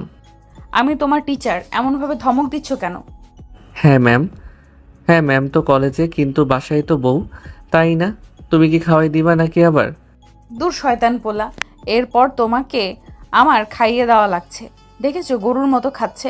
আমার যে ক্ষুধায় পেটটা ফেটে যাচ্ছে। নীলার মুখ দেখে বোঝা যাচ্ছে সারাদিন কিছু খাইনি, তাই প্লেটটা হাতে নিয়ে ওর মুখে খাবার দিতেই, না আমি খাবো না, এখন আপনি খান। ওই খেতে বলছি, রাগাবে না। ওর ধমকের ভয়ে ভাতটা মুখে নিলাম। কি ফাজিল ছেলে, কথায় কথায় শুধু বকা দেয়। নীলাকে খাওয়াই দিয়ে বললাম, আজ আমি বাসায় যাচ্ছি না। তাহলে কি আপনার ফ্রেন্ডের বাসায় যাবেন? কেন? ওর বাসায় যাব কেন? তাহলে রাতে কোথায় যাবেন আর ঘুমাবেন? কেন? আমি তো বাসায় এসেছি আর ঘুমাবো আমার বউয়ের সাথে। কি? আমি আপনার সাথে ঘুমাতে পারবো না। দেখো, আমার বাহিরে শত্রু আছে। আপনি এত মারামারি করেন কেন? তাই জন্যই তো এত শত্রু। আর আপনার শত্রু হলে আমার কি? দেখো, আমার বা আমার পরিবারের ওরা ক্ষতি চায়। আমার কিছু করতে না পারলে ওরা যদি তোমার কিছু করে ফেলে, তাই আমি তোমাকে ছেড়ে কোথাও যাচ্ছি না। তার মানে আমি এখানে ঘুমাবো? আমি আপনার সাথে ঘুমাবো না। নীলা সামনে এসে ওর মুখটা চেপে ধরে বললাম, ঘুমাবি না? না মানে হ্যাঁ, না। ঠিক আছে, আমি সোফায় ঘুমাতে গেলাম, তুমি খাটে শুয়ে পড়ো। এটা বলে রুম থেকে চলে যাই। রাতে শুয়ে আছি, মধ্যরাতে খেয়াল করলাম নীলা আমার গায়ে একটা কম্বল দিয়ে কপালে একটা কিস করে চলে যায়। আমি জানি তুমিও আমাকে ভালোবাসো, কিন্তু বলতে পারছো না। তোমার মুখ দিয়ে ভালোবাসা কথাটা বের করবই আমি। সকালে নীলার রুমে এসে দেখি ও বাচ্চাদের মতো শুয়ে আছে। সূর্যের কিরণ ওর মুখে পড়তেই ওর মুখটার সৌন্দর্য দ্বিগুণ বৃদ্ধি পেল। আমি যেন ওর রূপে হারিয়ে যাই এক অজানা দেশে, যে দেশে শুধু কল্পনার সাগর। একটু পর সবাই ওঠার আগে বাসা থেকে চলে যাই কলেজের উদ্দেশ্যে। মাঝপথে লক্ষ্য করলাম নেহা কলেজের উদ্দেশ্যে যাচ্ছিল। তখন নেহা আমাকে দেখে হাত ইশারা করে ডাক দিয়ে বলল, নীল, বাইকটা থামাও, আমিও কলেজে যাচ্ছি। বাইকটা থামাতে নেহা বাইকে ওঠে। তখন নেহাকে নিয়ে ক্যাম্পাসে যেতে লাগলাম। তখন নেহা পিছন থেকে বলে উঠল, নীল, আমি তোমাকে কিছু একটা বলতে চাই। কি কথা বলো? এখানে না, কলেজে গিয়ে বলবো। কলেজে প্রবেশ করার সময় দেখতে পেলাম একটা ছেলে ফুল বিক্রি করছে। তখন নেহা বাইক থামাতে বলে। আমি বাইকটা থামাতেই নেহা গিয়ে ছেলেটার কাছ থেকে সবগুলো ফুল কিনে নেয়। আমি কিছু জিজ্ঞেস করলাম না। এই বিষয় নিয়ে নেহাকে নিয়ে কলেজে প্রবেশ করলাম। নীল, একটু ওই দিকটা আসবা, তোমাকে কিছু বলার আছে আমার। আমি নেহার কোনো কিছুই বুঝলাম না। হঠাৎ করে নেহার কি হয়েছে যে এমন করে বলছে, আর কি কথা যা সামনে বলা যাবে না। একেবারে কলেজ ক্যাম্পাসের পিছনে গিয়ে বলবে, তাও সবার সামনে না। তারপর আমি বাইকটা পার্কিংয়ে রেখে ক্যাম্পাসের পিছনে চলে যাই। আমি খেয়াল করি নেহা দাঁড়িয়ে আছে। আমি যেতে নেহা আমার সামনে হাঁটু গেড়ে ফুলগুলো সামনে বাড়িয়ে দিয়ে বলতে লাগলো, নীল কিভাবে বলবো বুঝতে পারছি না, কী দিয়ে শুরু করব তাও জানি না। কিন্তু প্রথম যখন তোমাকে আমি কলেজে দেখেছিলাম তখন থেকে আমি তোমাকে ভালোবেসে ফেলি, কিন্তু ভালোবাসার কথাটা বলার মতো সেই শক্তিটা পাইনি, কারণ ভয় হতো যদি তুমি না করে দাও। সেজন্য তোমার সাথে প্রথম ফ্রেন্ডশিপ করি, যাতে তোমার কাছে থাকতে পারি। আমি তোমাকে অনেক বেশি ভালোবাসি। আমি নেহার এমন কাণ্ড দেখে হাঁ করে তাকিয়ে রইলাম। আমি কখনো কল্পনা করিনি নেহা আমাকে পছন্দ করে। এতটুকু জানি আকাশ নেহাকে প্রচণ্ড পরিমাণে ভালোবাসে, কিন্তু ভয়ে কিছু বলতে পারিনি। আজকে যদি আকাশ এসব দেখে ও অনেক কষ্ট পাবে। আমি এসব ভাবছি, তখনই নেহা বলে ওঠে, কি ভাবছো? সত্যি আমি তোমাকে ভালোবাসি? আমাকে ফিরিয়ে দিও না নীল, আমি তোমাকে অনেক ভালোবাসি। নেহা ওঠো। আসলে নেহা সত্যি বলতে আমি কখনো তোমাকে এসব চোখে দেখিনি। সব সময় নিজের বন্ধু হিসেবে দেখেছি। আর বড় কথা, আমি ম্যারিড। আমার মুখে এই কথাটা শুনে নেহার চোখ জ্বলজ্বল করতে লাগলো। মনে হচ্ছে এখনই ওর চোখ দিয়ে পানি পড়বে। কি বলো তুমি এসব? কিন্তু আমি তো এসব কিছুই জানি না। তখন নেহাকে সব কিছু বলি, কিভাবে নীলার সাথে আমার কি হয়েছে। এরপরে নেহাকে বলি আকাশ ওকে অনেক ভালোবাসে। তখন নেহা চোখ মুছতে মুছতে ওখান থেকে চলে যায়। তখন পিছন থেকে আকাশ ডাক দেয়, কি রে নেহা, এভাবে কান্না করতে করতে চলে গেল কেন? তখন আকাশকে নেহার সাথে হয়ে যাওয়ার সব কথা খুলে বলি। তুই তো জানিস আমি কতটা ভালোবাসি নেহাকে। আমি নেহাকে বলেছি তোর কথা। এখন বলে কি হবে? ও তো তোকে ভালোবাসে, আমাকে না। তুই গিয়ে ওকে তোর কথাটা বল। এই সময় ওর একজন পাশে মানুষের প্রয়োজন। তুই ওর পাশে থাকলে ও তোকে মেনে নিবে। যাবো যদি? তোর শালা যা। আচ্ছা যাচ্ছি। এরপর আকাশকে জোর করে নেহার কাছে পাঠিয়ে দিয়ে শালাকে পাঠিয়েছে। আধা ঘন্টা হয়েছে, এখনো আসছে না। একটু পর খেয়াল করলাম শালা প্রায় আধা ঘন্টা পরে আমাদের কাছে এসেছে। মুখে দেখলাম হাসি লেগে আছে। তখন অনিক বলল, কি রে মামা, তোর তো মনে দেখি লাড্ডু ফুটতেছে, কাহিনী কি? না, বলবো না। কেন, কি হয়েছে? এমন ঢং না করে বল। না দোস্ত, আমার লজ্জা করে। ওকে মেয়েদের কাপড়ের ভেতর রেখে আয় তো। আরে এমন করে কেন বলছিস? আসলে মামা নেহা রাজি হয়েছে। শালা আকাশকে ধরে বললাম, চল। কোথায় যাব? শোনা গো আমার, কিছু বুঝে না ট্রিট দিবি, চল। এখনই দেওয়া লাগবে? তোর সাথে কি আমরা মজা করছি ভাবছিস? না দিলে দুইজন দুই হাত পা ধরে তুলে নিয়ে যাব। জানা হয়ে গেছে, তোর আমার পকেটটা খালি করার ধান্দায় আছিস।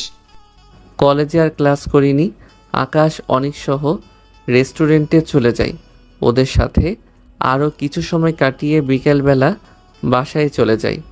বাসায় ঢুকে দেখি তো আমি হাঁ করে তাকিয়ে আছি, কারণ পুরো বাড়ি জুড়ে অন্ধকার।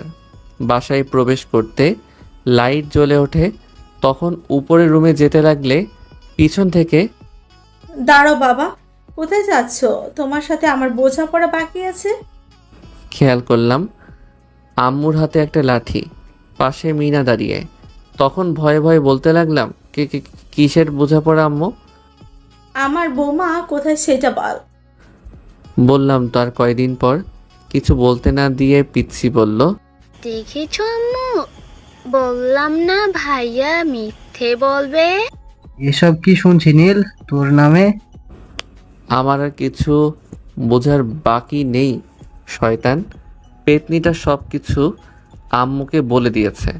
তখন আব্বু আবার বলল, কিরে কথা বলছিস না কেন? তুই নাকি বৌমাকে বাসায় আনতে চাসনি? কে এসব বলল? তো ঢং করিস না, মিনা সব বলেছে। তোর সাথে নীলার কি সম্পর্ক বল, আর আমার বৌমা কে? তুই কেন ঘরে আনলি না? আমার তো নীলাকে খুব পছন্দ হয়েছে। আমি না ঠিকই বলছো, মেয়েটা অনেক ভালো। আমার ঘরে আসলে আমাদের এই ছাগল ছেলেটাকে মানুষ করতে পারবে। না আপু, তোমার ছেলে ছাগল না গরু বলা দরকার। রুমের যে হাল করে রাখে। ওই পেতনি, তোকে কিন্তু আমাকে একটা ভেঙচি দিয়ে আম্মুর পিছনে লুকিয়ে যায়। তখন হঠাৎ করে আমার ফোনে একটা কল আসে। হ্যালো, কে? হা হা হা, তোর জম বলছি, আমি ডেভিল। কি ভেবেছিস তোকে আমি এত সহজে ছেড়ে দিব না? এত সহজে না। তোকে 12 ঘন্টা সময় দিচ্ছি, এর মধ্যে তুই যদি না আসিস তাহলে তোর বউকে আমি শেষ করে দিব। ডেভিল, তোকে আমি ছাড়বো না। আমার নীলার যদি কিছু হয় তোকে আমি কেটে কুকুরকে খাওয়াবো। কি হয়েছে? আব্বু, নীলাকে ডেভিল তুলে নিয়ে গেছে। ও কোথায় আছে বলছে না। আমি কিছু জানি না, তুই যেভাবে হোক আমার বৌমাকে বাঁচিয়ে আন। আমি পুলিশকে কল করে সব কিছু বলছি। দাঁড়াও, আমি আকাশ আর অনিককে কল করি, তুমি পুলিশ নিয়ে রেডি থাকো। তখন আমি আকাশ আর অনিককে কল করে সব কিছু বলি। ওরা কিছু সময়ের মধ্যে চলে আসে। এখন কি করবি? তুই তো ঠিকানাও জানিস না। আমি নীলার ফোনে একটা ট্র্যাকিং অ্যাপ নামিয়ে রেখেছি, তাই ওর লোকেশন আমরা খুঁজে পাবো। আমি লোকেশন দেখি আমাদের কলেজের পিছনের পুরনো বাড়িতে। এটা তো আমাদের কলেজের পিছনে। আমি বাইক বের করছি, তোরা তাড়াতাড়ি বের হ। আমি আকাশ সহ বাইকে করে লোকেশনের দিকে যেতে লাগলাম। হা হা হা, সুন্দরী, তোমার রূপে আমি মুগ্ধ। এই রূপটা আমার যে চাই। তুই যদি নীলের বউ না হতিস, এই রূপে আমি তারপরও পাগল হয়ে যেতাম। আমাকে ছেড়ে দে, তোকে কিন্তু আমার স্বামী ছাড়বে না। হা হা হা, তোর স্বামী কখনোই খুঁজে পাবে না তোকে। হে আল্লাহ, আমি কি এই জানোয়ারের কাছে আমার সতীত্ব হারাবো? তুমি আমাকে বাঁচাও মালিক, তুমি আমার স্বামীকে আমার হেফাজত করতে পাঠাও। হা হা, আজ আমি মাস্তি করব তোকে নিয়ে। এই তোর ফিগার দেখে আমি পাগল হয়ে গেছি রে। এই তোরা সবাই বাইরে যা। আমি খেয়াল করলাম ছেলেটার শার্ট খুলে আমার সামনে আসতে লাগলো। আকাশ, তোরা ওই পাশ দিয়ে ওদেরকে ধর, আমি ভিতরে যাচ্ছি। আকাশ আর অনিক ওই ছেলেগুলোকে মারতে লাগলো। আমি ভিতরে ঢুকতেই দেখি ডেভিল নীলার সাথে হাতাহাতি করতে লাগলো। এক পর্যায়ে নীলা ঠাস করে ডেভিলকে একটা থাপ্পড় দেয়। তখন ডেভিল নীলাকে যখনই মারতে যাবে আমি পিছনে থেকে ডেভিলকে একটা লাথি দেই। ডেভিল গিয়ে ছিটকে পড়ে নিচে। আমাকে সামনে দেখতে পেয়ে নীলা যেন প্রাণ ফিরে পায়। দৌড়ে এসে আমাকে জড়িয়ে ধরে কান্না করতে করতে জ্ঞান হারিয়ে ফেলে। এর মধ্যে আব্বু পুলিশ নিয়ে আসে, সবাইকে পুলিশ ধরে নিয়ে যায়। আমি নীলাকে কলে নিয়ে গাড়িতে করে বাসায় নিয়ে আসি। ডাক্তার এসে কিছু ওষুধ দিয়ে চলে যায়। আম্মু নীলার পাশে বসে আছে, কারণ এখনো নীলার হুঁশ আসেনি। তুই যা, আমি ওর পাশে আছি। তুই গিয়ে ফ্রেশ হয়ে নে, সন্ধ্যা হয়ে গেছে। আম্মু, কিছু হয়নি তোমার মা? আম্মুকে জড়িয়ে ধরে কান্না করতে লাগলাম। দূর পাগলি, কেউ এভাবে বাচ্চাদের মতো কান্না করে? তুই একবার বলতি আমার বৌমা তুই, তাহলে আমি কখনো তোকে ওই বাসায় থাকতে দিতাম না। নীলার চিৎকার শুনে আম্মুর রুমে দৌড়ে এসে দেখি নীলা আম্মুকে জড়িয়ে ধরে কান্না করছে। তখন আম্মু বলল, নীলাকে তোর রুমে নিয়ে যা, ওর এখন বিশ্রামের প্রয়োজন। আম্মু এটা বলে নিচে চলে যায়। আমি নীলার পাশে গিয়ে বললাম, এখন কেমন লাগছে? ভালো। আমি নীলাকে কোলে নিতেও বলে উঠল, এই কি করছো? আমাকে নামিয়ে দিন, আমি বাসায় যাব। এই মেয়ে, একদম চুপ, একটা কথা বলবা না। এখন থেকে তুমি এখানে থাকবে। আমি আকাশ আর অনিককে বলেছি, ওরা তোমার সব জিনিস নিয়ে আসবে। এই শয়তান পোলা আমার বুঝি লজ্জা করে না? এই পিচ্চি ছেলে শুধু আমাকে ভয় দেখায়। এই শোনেন না, হয়েছে কি বলো? আমার না এত বড় রুমে ঘুমাতে ভয় করছে। তো এখন কি করব? আমি বলছি আমার সাথে আপনিও ঘুমান, কিন্তু শর্ত আছে, মাঝখানে কোলবালিশ থাকবে। এটা তো মেঘনা চাইতে জল। আমার মনে তো শুধু লুঙ্গি ড্যান্স করছে। আমি খাটে এসে শুয়ে পড়ি। নীলা খাটের মাঝখানে একটা বালিশ দিয়ে শুয়ে পড়ে। রাতে প্রচণ্ড পরিমাণ ঝড় আসে। ঝড়ে বিদ্যুতের শব্দে নীলা আমাকে জড়িয়ে ধরে ভয়ে। ইস, রাতে আমি মনে হয় ওনাকে জড়িয়ে ধরে শুয়েছিলাম। কি যে লজ্জা লাগছে। তখনই দেখি কেউ ভেতরে প্রবেশ করছে। ভাবি, তুমি উঠেছো? জানতাম তুমি উঠবে। কেন তোমার ভাই উঠবে না? বাংলাদেশের যুদ্ধ লাগবে, ওর খবর থাকবে না। তুমি বলছো ওর ওঠার কথা? তোমার ভাই অনেক ফাজিল, তাই না? আমি ঘুমের ভান করে মিনার সব কথাই শুনছি। মিনা, পেতনি, তোকে আমি ছাড়ছি না। আমার নামে মিথ্যা অপবাদ দিস তুই আমার একমাত্র বউয়ের কাছে। ছাড়ো তো আমার গাধা ভাইটার কথা। তোমাকে আম্মু নিচে নাস্তা করতে ডাকছে। তোমার ভাই গাধা। তাই না তো কি? আমি এটাই। ভাবিও তোমাকে পটালো কি করে? একটু পর খেয়াল করলাম নীলা ও মিনা নিচে চলে যায়। তারপর আমি বিছানা ছেড়ে উঠি। ওয়াশরুমে গিয়ে ফ্রেশ হয়ে নিচে এসে দেখি নীলা নেই। চারপাশে নীলাকে খুঁজে না পেয়ে আম্মুকে জিজ্ঞেস করতেই, ও নীলামা, ও তো মিনাকে স্কুলে দিয়ে যেতে গেল, আর এখানে নাকি ওর কিছুই নেই, তাই বাসা থেকে রেডি হয়ে বিকেলে চলে আসবে। তুই বিকালে ওকে নিয়ে আসিস। এটা বলে আম্মু চলে যায়। কিছু সময় পর আম্মু নাস্তা দেয়, নাস্তা করে রুমে আসি। রুমে এসে রেডি হয়ে নীলার বাসার উদ্দেশ্যে রওনা দিই। যাওয়ার সময় দেখি আকাশ ও অনিক আমার দিকে আসছে। কে রে মামা, কোথায় যাচ্ছিস তুই? এই তো নীলা নাকি ওর বাসায় গিয়েছে, তাই ওকে নিয়ে আসবো। আর তোদেরকে যে বলেছি ও সব কিছু নিয়ে আসার জন্য, কি করেছিস?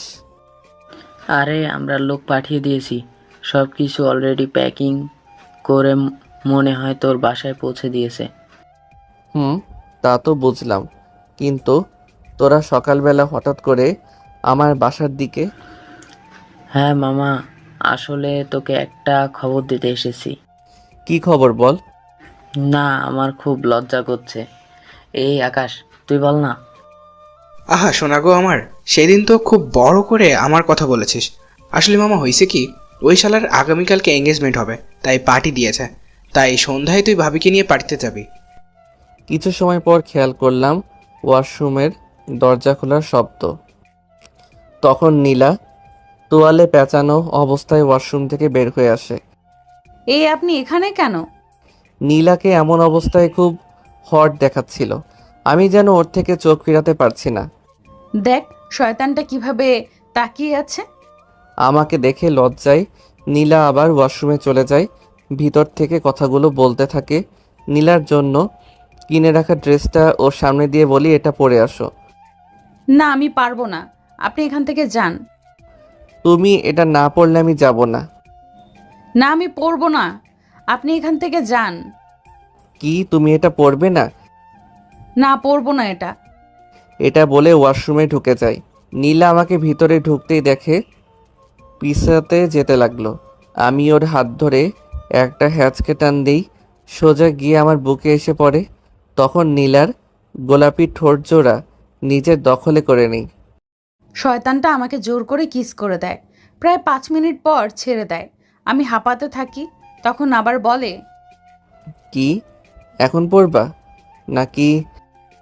না না, পড়ছি, যান আপনি বাইরে।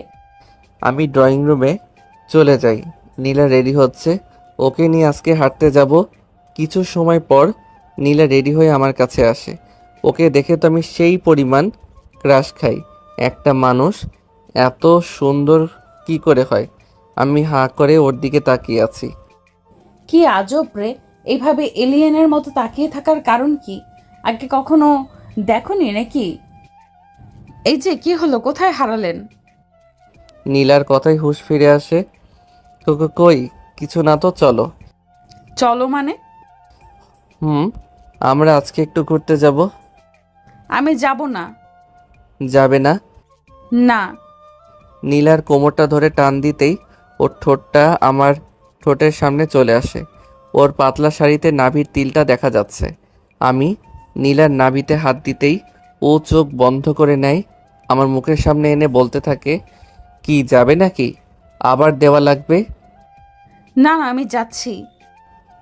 এই তো লক্ষ্মী মেয়ের মতো রাজি হয়ে গেলে। তখন নীলাকে নিয়ে রিকশায় করে সারাদিন ঘোরাঘুরি করি। সন্ধ্যার সময় ওকে নিয়ে একটা শপিং মলে ঢুকতেই, এখানে কেন নিয়ে আসলেন? আরে ভিতরে আসো, ভয় পাওয়ার কিছু নেই। আমি আগে কখনো এত বড় শপিং মলে আসিনি। উনি আমাকে জোর করে শপিং মলের ভেতরে নিয়ে যায়। নীলাকে একটা দোকানে নিয়ে অনেকগুলো শাড়ি দেখাতে থাকি। অনেক খোঁজার পর আমার আর নীলার জন্য এক কালারের একটি শাড়ি আর পাঞ্জাবি নেই।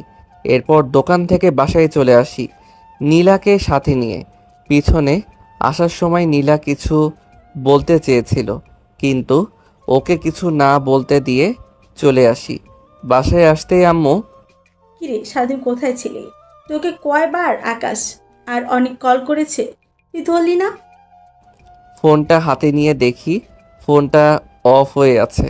তখন আম্মু আবার, নীলাকে নিয়ে যে আজকে অনেকের এঙ্গেজমেন্টে যাওয়ার কথা ছিল, এখন যা নীলাকে নিয়ে ওপরে যা। আর নীলামা, তুমি রেডি হয়ে নাও, তোমরা আজকে একটা পার্টিতে যাবে। জি আম্মু।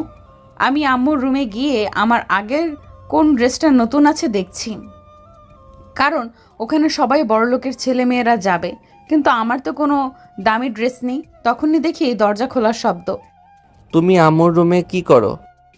আমি তো আম্মুর রুমে সব কিছু রাখছি। এটা বলা মাত্র শয়তানটা রাগে চোখে আমার দিকে তাকালো। আমি ভয়ে বললাম, কেন, কি হয়েছে? নীলার হাত ধরে টান দিয়ে উপরে আমার রুমে নিয়ে আসি।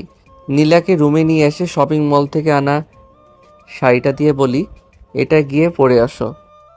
না, আমি যাব না। নীলার হাতটা দেয়ালের সাথে চেপে ধরতেই বলে ওঠে, আউচ, প্লিজ ছাড়ুন, ব্যথা করছে। নীলার ফর্সা হাত চেপে ধরার কারণে ওর হাত লাল হয়ে যায়। না, আগে বলো পরে আসবে। আপনি ছাড়ুন, আমি যাচ্ছি। নীলা ওয়াশরুমে চলে যায় ড্রেস চেঞ্জ করতে। আমি রুমে বসে ব্যাগ থেকে নীলার সাথে ম্যাচিং করা পাঞ্জাবিটা নিয়ে পরে নিচে এসে অপেক্ষা করতে থাকি। একটু সময় দেখলাম নীলা নীল শাড়িটা পরে নিচে নামছে। ওকে দেখতে একদম পরীর মতো লাগছে। আমি তো ওর দিক থেকে চোখ ফেরাতে পারছি না। নীলাকে নিয়ে গাড়ি করে অনেকের পার্টিতে চলে যাই। ওখানে পৌঁছে দেখি অনেক দাঁড়িয়ে আছে। আমাকে দেখতেই কাছে এসে বলল, তোরা এখন আসার সময় হলো? আমার কাজিনরা সবাই তোকে দেখার জন্য দাঁড়িয়ে আছে। আমি নীলাকে একটা টেবিলে বসিয়ে দিয়ে অনেকের কাজিনদের সাথে দেখা করতে গেলাম। আমি খেয়াল করলাম আমি মেয়েগুলোর কাছে যেতেই তখনই নীলা আমার পিছু পিছু আসতে লাগলো। তাই ওকে আরও একটু রাগানোর জন্য অনেকের কাজিনদের সাথে হেসে হেসে কথা বলতে লাগলাম। জীবনে কি ছেলে দেখেনি যে আমার পিচ্চি জামাইকে নিয়ে ওদের এমন করতে হবে? আমি পিছনে লক্ষ্য করলাম নীলা রেগে গজগজ করতে করতে পেছনে একটা টেবিলে এসে বসলো। আমি ফারজানার সাথে কথা বলছিলাম, তখন আকাশ এসে বলল, নীল, কাম তো সারছে। ভাবি তো তোর এসব দেখে রাগের মাথায় জুস ভেবে হুইস্কি খেয়ে ফেলছে। আমি গিয়ে দেখি নীলা মাতলামো করছে। তখন কোনো রকম নীলাকে গাড়িতে উঠিয়ে বাসায় নিয়ে আসি, কোলে করে রুমে নিয়ে যাই। রুমে যাওয়ার পরে নীলা মাতাল অবস্থায় বলতে লাগলো, এই এই এইদিকে, আমি কি দেখতে হট না? তুমি তো খুব সুন্দরী। তাহলে তুই ওই মেয়েগুলোর সাথে এভাবে মিশতে গেলি কেন? আমাকে কিস কর। না ম্যাম, আমি পিচ্ছি, ছেড়ে দেন। চুপ, তোকে আমি আজ ছাড়বো না। আজকে তোকে আমি রোমান্টিক অত্যাচার করব। নীলার এসব কথা শুনে আমি ফোন বের করে সব ভিডিও করে রাখি। এরপর নীলা আমার উপর ঝাঁপিয়ে পড়ে। বাকি কথাটা না হয় ইতিহাস থাকুক। ইস, রাতে ওদের এখানে কি একটা নতুন জুস খাওয়ার পর আমার মাথাটা প্রচুর পরিমাণ ঘুরছিল। সকালবেলা নীলার দিকে তাকিয়ে দেখি ওর শরীরে এমন অবস্থা দেখে কান্না চোখে বলতে লাগলো, এ এ আপনি আমার সাথে রাতে জোর করে কি করেছেন? আমি করেছি? আমি এসব কিছুই বুঝি না, আমি পিচ্ছি। একদম নাটক করবেন না। আপনি আমার সাথে এমন কেন করলেন? জানি আমি, ওকে এখন বোঝানো সম্ভব না। গতকাল রাতে কি হয়েছে তাই গতকাল রাতে ফোনের মধ্যে ভিডিও করার সেই ভিডিওটা ওকে দেখাই। এরপরে চুপ হয়ে বসে থাকে, আর কোনো কথা বলে না। আমি রুম থেকে চলে যাই। প্রায় 10 মিনিট পর রুমে এসে দেখি নীলা ওয়াশরুমে। তাই আর ওকে ডাকাডাকি না করে আমার ওয়ালেটটা খুঁজতে লাগলাম। হঠাৎ করে একটা ডায়েরি সামনে এসে পড়ে। উপরে লেখা আছে আমার জীবন। বুঝতে বাকি রইল না এটা নীলার ডায়েরি। তাই ডায়েরিটা নিয়ে ছাদে চলে যাই। ওখানে গিয়ে ডায়েরিটা খুলি, তখন ডায়েরিটায় লেখা, আমি যখন খুব ছোট তখন আমার বাবা মারা যায়। তখন মা ও এই পৃথিবীতে আমাকে ছেড়ে চলে যায়। আমি তখন একা হয়ে যাই। ওই একাত্ম জীবনে আমার প্রিয় বলতে আমার খালাই আছে। মাত্র 8 বছর বয়সে নিজের মা বাবাকে হারাই। খালা অনেক কষ্ট করে মাধ্যমিকটা শেষ করায়, কিন্তু আমি যে হতভাগী, আমার জীবনে কেউ থাকে না। একসময় আমার খালাও অসুস্থ হয়ে মারা যায়। নিজে অনেক কষ্ট করে পড়াশোনাটা শেষ করি। সব সময় আল্লাহর কাছে চেয়েছি আমার জীবনের জন্য এমন একজনকে দেওয়ার জন্য যে আমাকে সব সময় বুঝবে, আমাকে ভালোবাসবে। আল্লাহ আমার কথাটা রেখেছে। নীল খুব ভালো একটা ছেলে, আমার জুনিয়র হলেও আমাকে খুব ভালোবাসে, কিন্তু ওকে আমি মেনে নিতে পারবো না, কারণ ওর বাবা মা আমাকে ওদের ছেলের বউ হিসেবে মানবে না, কারণ আমি যে এতিম। আজকে আমি খুব খুশি, কারণ আমার জীবনে যা পাইনি তা আমার স্বামী আমাকে দিয়েছে। সব সময় চেয়েছি নিজের শ্বশুর শাশুড়িকে মায়ের মতো দেখব। আল্লাহ হয়তো আমার কথা রেখেছে। আমি একজন মা ও বাবা পেয়েছি। ও যেন বোঝে না আমি ওকে অনেক ভালোবাসি। ও কেন বোঝে না আমি ওকে এত ভালোবাসি? কিন্তু আমারও তো ইচ্ছে আমাকে কেউ রোম্যান্টিকভাবে প্রপোজ করুক। যতদিন না ও আমাকে প্রপোজ করছে আমি রাজি হব না। বলে দিলাম, শয়তান পোলা। Last page. আর কিছু লেখা নেই। নীলার জীবনে অনেক কষ্ট, তাই ওয়াদা করলাম কখনো ওকে কষ্ট পেতে দিব না। নীলার জন্য অনেক আগে একটা ডায়মন্ড রিং কিনে রেখেছিলাম। ওটা বের করে হাতে নিয়ে রুমের দিকে পা বাড়াই। রুমে গিয়ে দরজা নক করে ভিতরে প্রবেশ করতেই দেখি নীলা রেডি হচ্ছে কলেজে যাওয়ার উদ্দেশ্যে। ওর সামনে এসে বললাম, চোখ বন্ধ করো। কেন? তোমাকে চোখ বন্ধ করতে বলেছি। না, করব না বন্ধ। ওই তুই চোখ বন্ধ করবি? কোমরটা চেপে ধরে বললাম। করছি তো। এমন রাগ দেখান কেন? আমিও কলেজে দেখাবো, শয়তান পোলা। আমি কি করতে পারি? নীলা চোখ বন্ধ করতেই আমি ওর সামনে হাঁটু গেড়ে বসে বলতে লাগলাম, যদি কখনো হারিয়ে যাই ওই দূর তারার দেশে, তখনও কি তুমি খুঁজবে আমায় হাত বাড়িয়ে ভালোবেসে? যদি কোনো দিন নিভে যায় আমার আশার প্রদীপ, তুমি কি তখন জ্বালাবে আলোর দ্বীপ? যদি আমি কখনো হারিয়ে যাই দূর দিগন্তে, তখনও কি আমি থাকবো তোমার মনের সীমান্তে? বাসবি কি ভালো, থাকবি কি সারা জীবন? নীল নীলান্তে বাসছি ভালো, বাসতে চাই তোমাকে সারাটা জীবন প্রিয়। ভালোবেসে হাত বাড়িয়েছি, ধরবে কি হাত? কথা দিচ্ছি জীবনে যত ঝড় তুফান আসুক না কেন, ছাড়বো না তোমার হাত। তখন নীলা আমাকে জড়িয়ে ধরে কান্না করতে করতে বলতে লাগলো, আমিও তোমায় বড্ড ভালোবাসি গো। নীলা আমাকে শক্ত করে জড়িয়ে ধরে আছে, যেন আমি কোথাও হারিয়ে যাব তার ভয়ে। পাগলিটা সিনিয়র হলেও সত্যি বাচ্চার মতো। এখন তোমরা কি বিয়ে করতে চাও? সিনিয়র আপু বা ম্যাডামদের কমেন্ট করে জানাবে। আর এমন গল্প চাও কিনা তাও বলতে ভুলবে না।